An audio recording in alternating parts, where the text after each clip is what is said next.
Afya ni msingi wa maendeleo ya jamii yoyote. Katika jitihada za kuhakikisha wananchi wanakuwa na afya bora, hospitali ya wilaya ya Kilindi imeendelea kutoa huduma mbalimbali za kinga, tiba na elimu ya afya. Miongoni mwa changamoto kubwa zinazoshughulikiwa ni malaria na ukimwi, magonjwa ambayo kwa miaka mingi yamekuwa na athari kubwa kwa jamii. Hospitali ya wilaya ya Kilindi ni miongoni mwa vituo muhimu vinavyotoa huduma za afya kwa wananchi wa eneo hili la wilaya ya Kilindi. Mbali na huduma za kawaida za matibabu, kituo hiki kinatoa huduma za uchunguzi, ushauri nasaha na matibabu kwa wagonjwa wa malaria na ukimwi.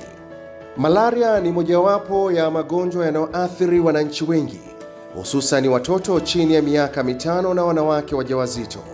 Hospitali ya wilaya ya Kilindi imeendelea kutoa elimu ya kinga pamoja na huduma za uchunguzi na matibabu kwa wakati.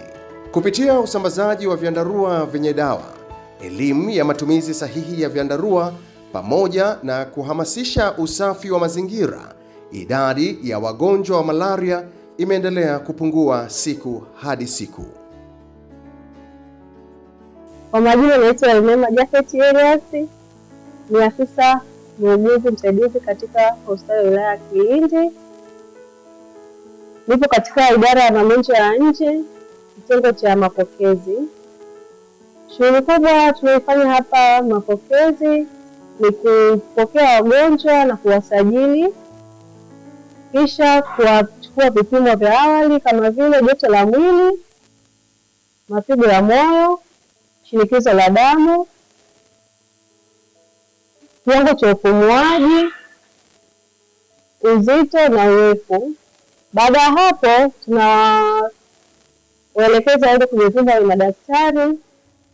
Kwa majina anaitwa Pendo Peter Mang'ombe, ni mganga mfawidhi hospitali ya wilaya ya Kilindi iliyopo wilayani Kilindi mkoani Tanga.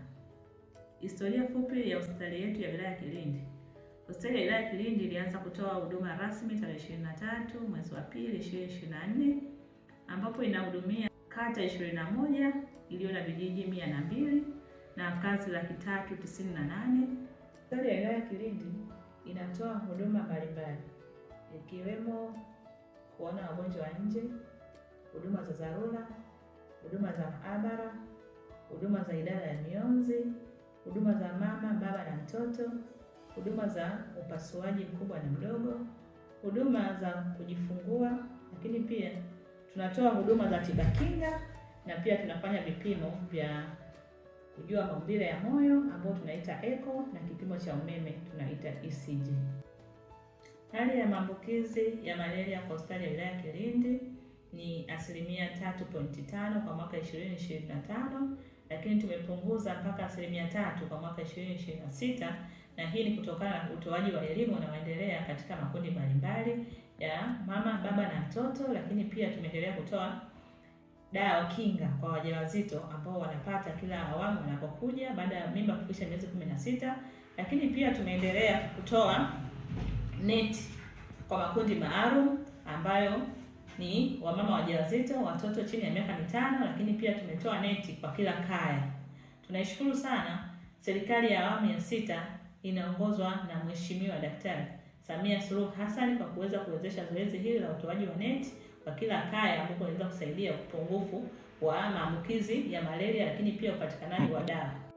Hospitali ya wilaya ya Kilindi kwa muda wa miaka 2 tumefanikiwa mambo mengi sana, lakini baadhi yao katika mafanikio haya tumefanikiwa kuhudumia wagonjwa 20,241 kwa mwaka 2026, lakini pia tumeendelea kupeleka wataalamu mbalimbali kwenye mafunzo.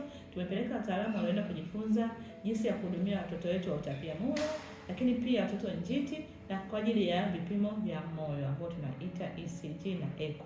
Lakini pia katika hospitali ya wilaya ya Kilindi tumefanikiwa kununua mashine za kisasa kwa ajili ya matibabu ya watoto njiti, lakini pia vipimo kwa ajili ya mionzi na dental x-ray, lakini pia katika kwa ajili ya upumuaji. Changamoto tunazozipitia katika hospitali ya wilaya yetu Kilindi ni mwamuko wa wananchi wetu kuweza kuwahi kupata matibabu. Tunapokea watu wakiwa wamechelewa sana kufika katika maeneo ya kutolea huduma. Hivyo tunaomba watu waendelee kupata elimu na kupata mwamko kuwahi kupata matibabu sahihi na kwa wakati. Napenda kutoa wito kwa wananchi wa wilaya ya Kilindi na wilaya jirani, wilaya yetu ya Kiteto, waweze kufika hospitali yetu ya wilaya ya Kilindi, waweze kupata huduma mbalimbali ambazo tumeweza kuzitaja hapo. Tunaendelea kuwapenda sana na karibuni sana tuweze kuwahudumia. Tunatoa huduma nzuri.